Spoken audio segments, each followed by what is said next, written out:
ஆண்டவரால் ஆசீர்வதிக்கப்பட்ட அருமையான தேவ ஜனங்களே, இன்று நாம் வாசிக்கக்கூடிய தலைப்பு என்னவென்றால் பாவ நிவாரணம்.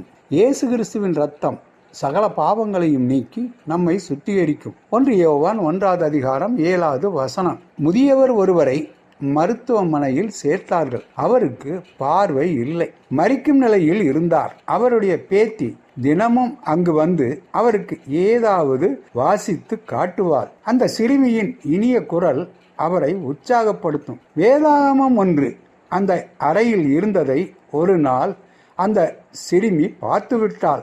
அதை எடுத்து 1 யோவான் 1ஆம் அதிகாரத்தை வாசிக்க ஆரம்பித்தாள்.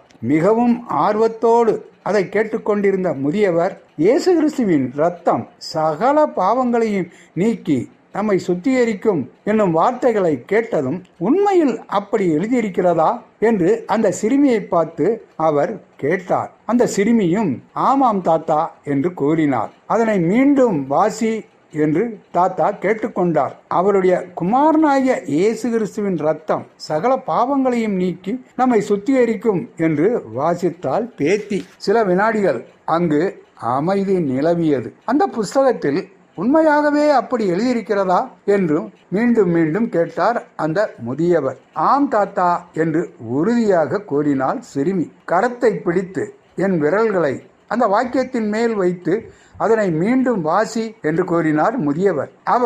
அவர் சொன்னபடி செய்தபோது அந்த பார்வையற்ற முதியவரின் கண்களிலிருந்து கண்ணீர் தாரை தாரையாக கொட்டியது. அம்மா, யாராவது உன்னிடம் உன் தாத்தா சாகும்போது எப்படி இருந்தார் என்று கேட்டால், என் தாத்தா பரிசுத்தமாகி மரித்தார் என்று அவர்களிடம் சொல் என்று அழுத்தம் திருத்தமான குரலில் கூறினார் தாத்தா. இந்த சம்பவம் தெரிவிப்பது என்னவென்றால், பாவ நிவாரண கொள்கையானது ரட்சிப்பை குறித்த கருத்தளவு கொள்கை அல்ல.